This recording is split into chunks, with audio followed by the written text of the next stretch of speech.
Hey guys, how's it going? Been a little while, but like I said before, I think my next project is actually going to be swapping over to a standard B series distributor, the non-vtec in particular, and yeah, it's probably going to be over the course of the next couple weekends or something like that. So you'll probably see me in different clothes, and it might look a little different around here because of the season. I don't know, but I did officially get my electricity put in here, so now I got lights, outlets.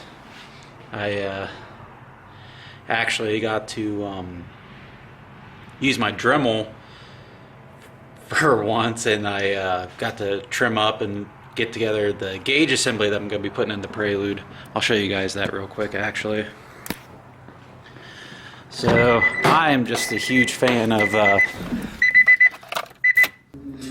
little more classical. These are all stack gauges. This this modified unit here for that was HVAC up here is actually from Ortiz Custom Pods. But yeah, I just loved how like classical these just look, especially with, you know, the standard analog gauges that come in the car. I just think they really accent it really well.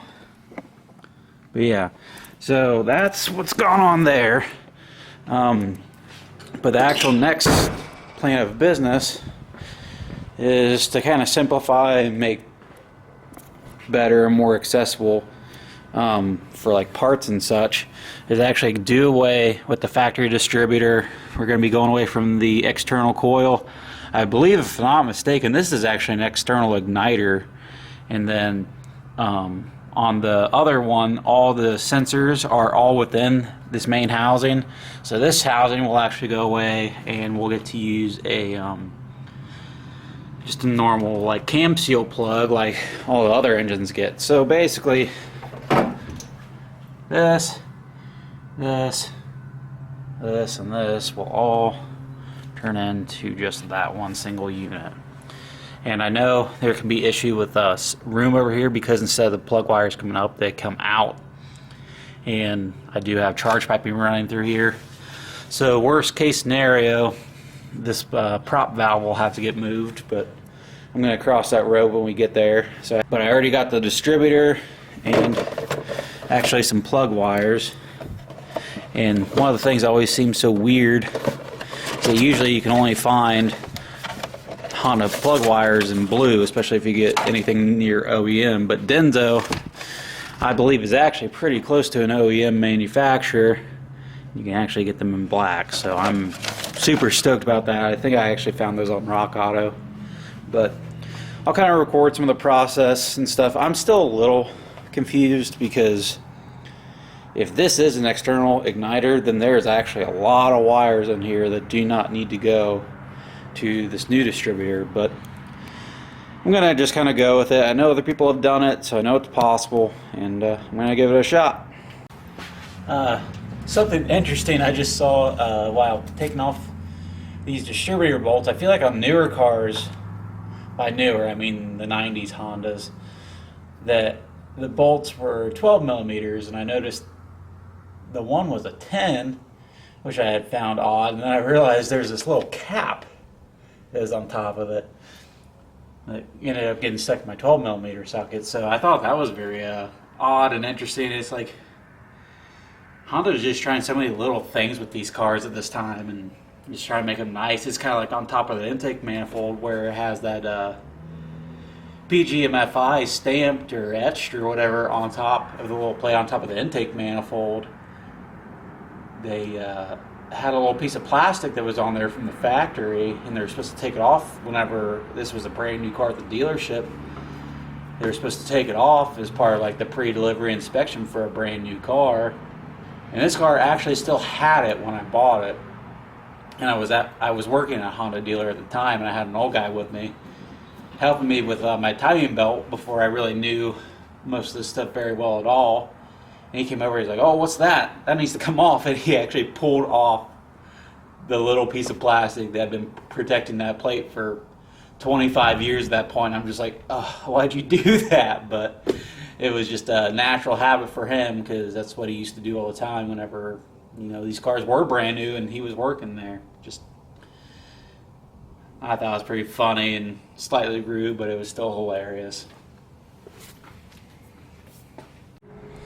Alright, so this is what it looks like with the new distributor on, and with the plug wires out, they'll probably come to here, so somehow I gotta fit a 2.5-inch charge pipe through there. Hopefully there aren't any issues. I'm hoping this is still the right one, because I know that there's been issues. As you can see, there's nowhere for that bolt to necessarily fit in, and down here it's kind of having the same issue. Yeah, as you can see, I don't know, I think maybe people have been slotting this out to access that bolt hole. I'll have to kind of play with it some more, but yeah, I already have the pigtails kind of already. Well, this one's pretty straightforward. It's got your main power wire and one more for the coil.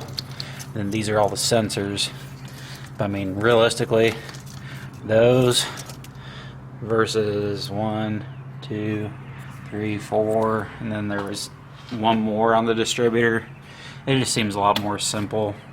Plus, I don't know if you can even get these coils, especially one that'll handle the kind of power I'm talking about putting out. Supposedly these are good till 700-800 horse. I was considering going the coil and plug route, but for now I'm just gonna do this. But yeah, I'll update you as I go along. Alright guys, so it's another day. Back here with the distributor rewire project, and I figured I'd just kind of try to bring you along on I'm trying out these low temperature solder connectors. Here, I'll just show you what they are. But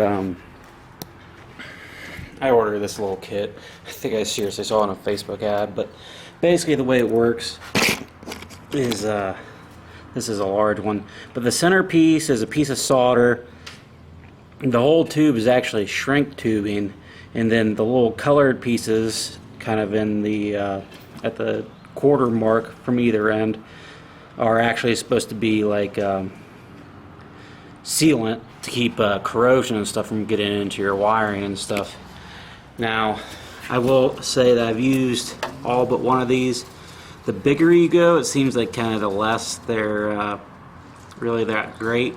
I've been using these red ones for a lot of the standard engine wiring here, which is primarily 18 gauge. But yeah, I'd see if I couldn't try to bring you guys along with how I do this. Now, I pulled these apart, and I have not been doing this whole time, but usually what I have been doing is just leaving them straight. But this is actually more along the lines of what I would do when I normally solder. And as you can see, I already pulled one of these down. So like if I was doing just a normal solder job, basically think of this as just a standard piece of shrink tubing or whatever. I would have thrown this on, put these together, and then I usually like to get I like to just twist these. I feel like it puts in a pretty good interlocking between everything.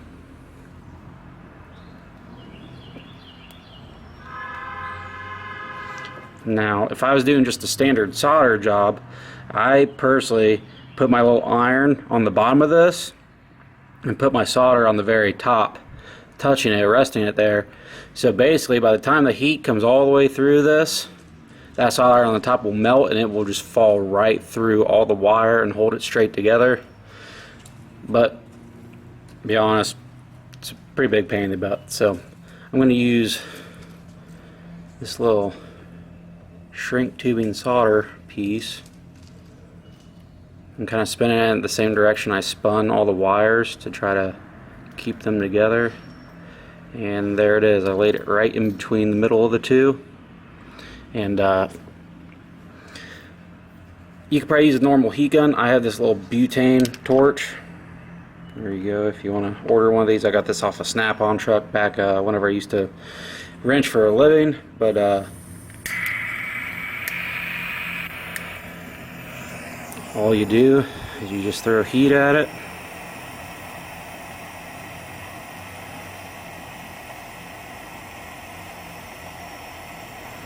Some of these have seemed to work far better than others.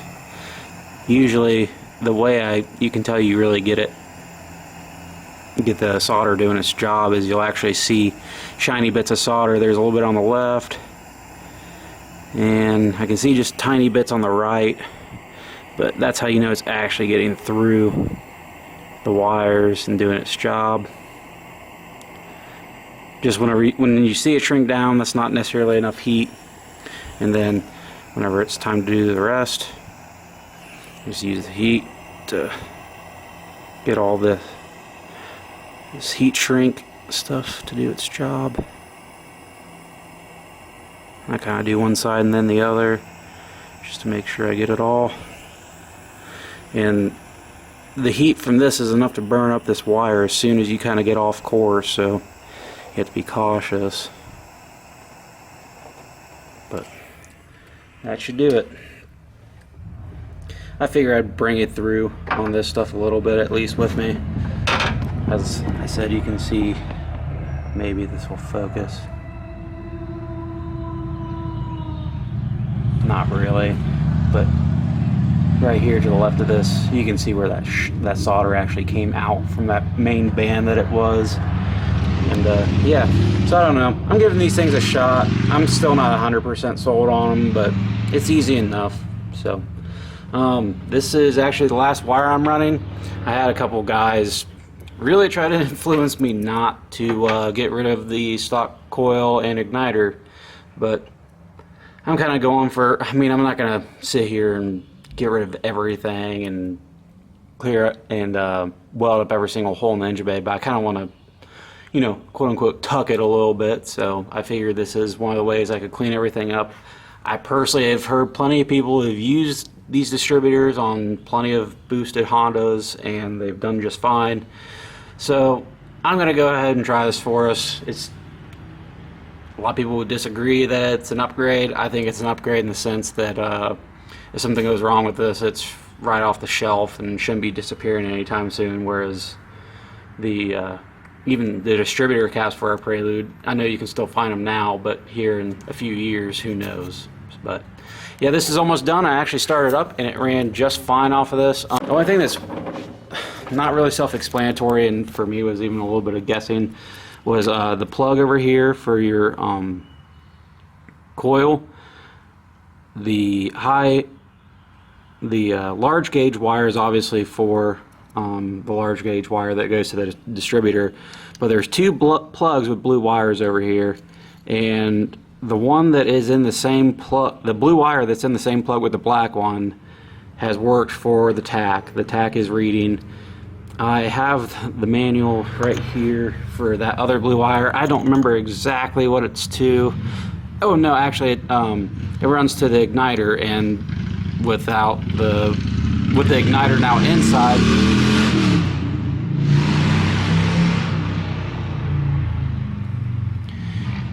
oh, I remember, it runs to the igniter, and now with the igniter internal instead of external, this bit of wire is now useless, along with most of the rest of the this connector for the igniter. All that is actually now internal to the distributor, so there's only one wire you have to pull off this. Like I said, this was even more of a guessing game because I pinned it out on this side and ran a little alligator clip to see if it would run, and it did. And then there's two white wires here. There, you can't really tell unless you want to break all this off, and I don't know, I didn't really feel like it, so I cut one, checked it with an ohm meter, and if by any means this can tell you which one you're supposed to go with, I guess the one towards the bottom, that is the one that runs to the what would be this yellow and green wire on a newer Honda distributor. So that's the last one. Then that part of it is actually done. I may go ahead and get this video done. The only thing I did not do was start to machine out the hole down here to get that second bolt hole in, but I think I'm just kind of going to do that in my free time instead of videoing it. I actually have a spare head, so that'll make it a lot easier, but yeah, I think you guys understand what can go on there, or what you would need to do there, whereas some of this electrical stuff might be kind of different or challenging to some other guys. Alright, so the wiring is officially all done, and this is just for a little bit of proof. It's all just in that distributor. The coil and igniter are totally out on this, and this is just a little stub for, I don't know, in case someone else wants it, or if I ever decide to go back. But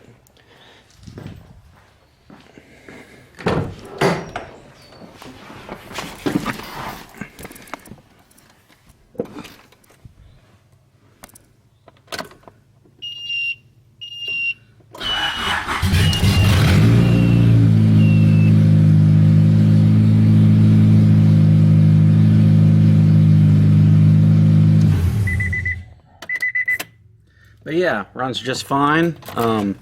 With the Integra distributor in, obviously I haven't driven it, but this vehicle is not getting driven until this engine is actually out and the built one goes in.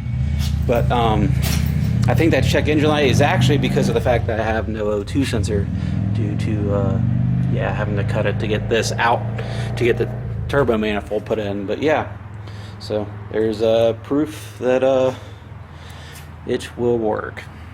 So I think that's kind of where I'm going to leave it off this time.